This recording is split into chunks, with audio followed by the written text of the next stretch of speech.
a time there was an animator named Don Bluth. He believed that animation should enchant and mystify, and was disappointed that the Disney company had apparently forgotten that. So Bluth, along with a couple of other Disney animators, set off to form their own company. He went bankrupt twice before finally producing films that gained both critical and box office success. At one point he said he wanted to challenge the Disney company because a company without competition has no drive to improve, and that's what he did. Both Don Bluth and the Disney company were known for their classic films and their classic mistakes, and once the year 2000 hit, neither company were really doing as well as they had been. Don Bluth's last major attempt at a full-length film was Titan A.E., a movie that used both 2D animation and CG, giving it an interesting look, but unfortunately it failed miserably at the box office, as did Disney's Treasure Planet, released in 2002. But did these films warrant their box office disappointment, or were they just a little ahead of their time, as it were? Let's find out. These films actually have quite a lot more in common than I would have guessed, given that I really had no memory of Titan A.E. They both take place in space in the future. The main character in both films loses his father at a young age and has a knack for getting into trouble, but nevertheless is shown to be quite intelligent. 35, 22, 74, 11... No, careful. It's perfect. Oh, yes! Hey. Perfect! You fixed it! Those markings baffle me.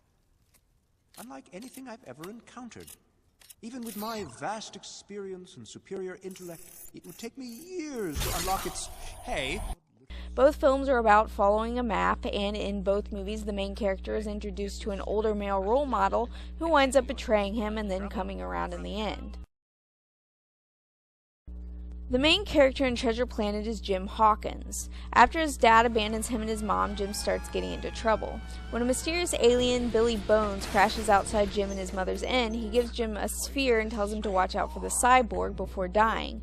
Jim figures out that the sphere is a map to Treasure Planet, the burial site of the famous pirate Captain Flint, which Jim read about as a child. He wants to ship out to find it so that he can prove that he can be more than just a delinquent. I actually don't think Jim is too bad of a character. He has a good enough backstory, and I think he can be pretty likable at times. Mainly where I have a problem is when they're trying to make him cool and relatable. The skateboarding and the stupid haircut, yeah, kind of lame. Still, likable or not, no one watches anything based on Treasure Island because Jim Hawkins is in it. We come for the pirates, and particularly Long John Silver. And I like this version of Long John Silver. Like Titan A.E., there is a melding of 2D and computer animation in this film, with mixed results. One of the elements that does work is Silver's arm, which is totally badass. What else can you say about this guy? He's obsessed with finding Treasure Planet, he has a soft spot for Jim, and he's a pirate. I guess in some ways he is a bit Disney-fied, but for the most part he maintains that menacing quality. There's a sense of jolliness that I think most versions of this character has, making him somewhat amusing and also very untrustworthy. He comes across as threatening when he needs to be, and his relationship with Jim is handled well. It feels pretty genuine, and when it comes time for the betrayal, I believe it. Well, I was never much good at games. Always hated to lose.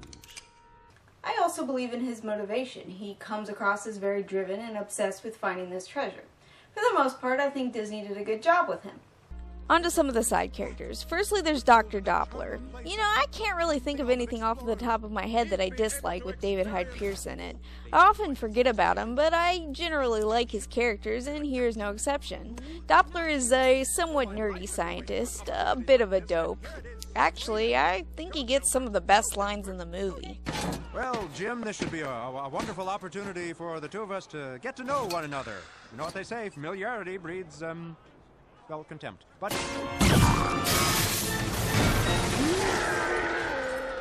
Did you actually aim for that? You know, actually, I did. Next, there's Captain Amelia, played by Emma Thompson, who I also generally enjoy. She's a pretty likable character, too. She comes off as somewhat cold and strict at first, but not unkind. She is perhaps slightly difficult to like in the beginning of the movie just because she's not particularly pleasant to Jim or Dr. Doppler, but she grew on me and she can also be pretty funny. Her interactions with the Doctor are usually pretty amusing. Doctor, To mew and blabber about a treasure map in front of this particular crew demonstrates a level of ineptitude that borders on the imbecilic, and I mean that in a very caring way. Arrow is her first mate. He's also the strict militaristic sort and actually fairly likable as well, but he dies about halfway through the movie and, unlike in the Muppets film, does not come back. Morph is the futuristic stand-in for Silver's parrot, a blob that not only can mimic dialogue but also shapes. I think Disney sidekicks are hit and miss, but I rather like this one. He's pretty fun to watch. Less likable is Ben. The odd thing about this character is he does work in theory. He's based on a character in the novel Ben Gunn, who was marooned by Flint's crew on the island for 3 years. It makes sense to update him to a weathered and broken down robot if we're going for a futuristic feel. Where this character fails is not in his existence so much as his execution, because this character almost makes me hate the movie when he shows up. He's really annoying. I think he suffered from mood swings. Personally, I'm not a therapist in any way, but you let me know when I'm rambling. He's one of those Disney characters who kind of spoil the mood of the film. Because of this, even though the character had a place in the book, he has no place in this movie. Lastly is Scroop. I find this character completely unnecessary. He is kind of creepy and isn't a bad villain, but we don't need a villain. We have a villain. This character seems to serve as a way for Disney to show us that, hey, Silver may be a bad guy, but this guy is worse, see? And it's not needed. This is Long John Silver. We know he's the bad guy. Everybody knows he's the bad guy. Anything that this character does could have been done by any of the other nameless blank slate pirate characters, and the story would have turned out the same, seeing as he's killed off before the climax anyways. Still, overall, these are not bad characters. Most of them are pretty well done. The main character in Titan AE is Kale. Kale loses his father when he has to evacuate the Earth before it explodes.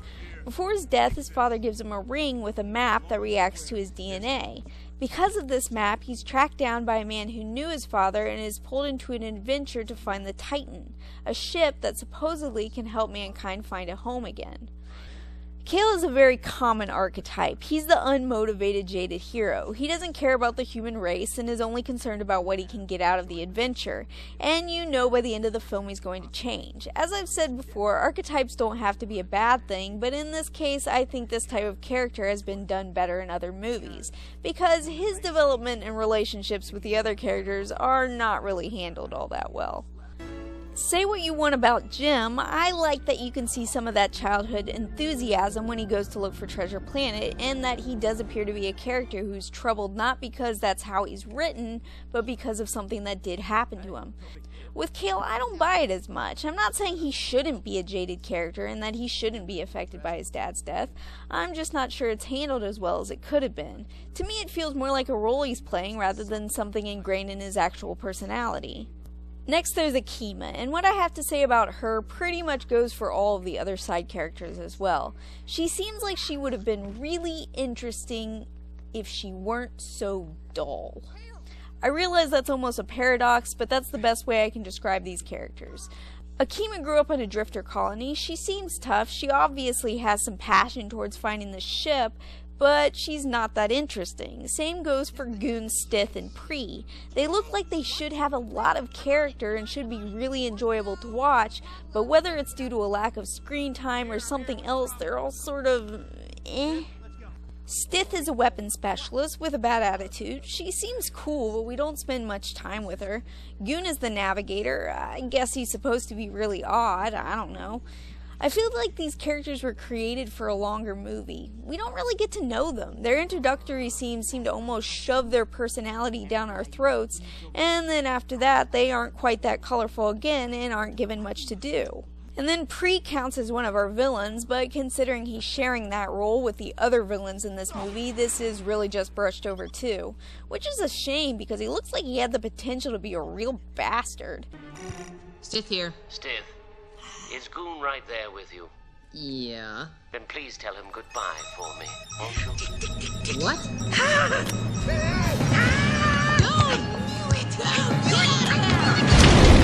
His villainy is ended pretty abruptly when... Holy shit! Did he just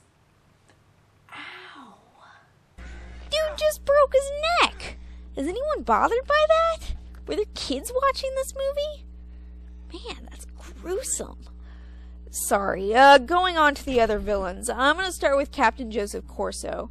Now, this is another instance where what I'm about to say will seem sort of contradictory, but really it's the best way I can describe what's wrong with this character.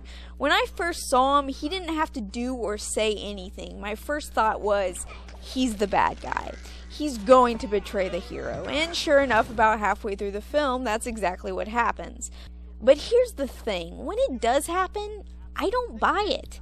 Even though I knew it was going to happen, mainly because of narrative causality, I imagine, I did not buy the scene.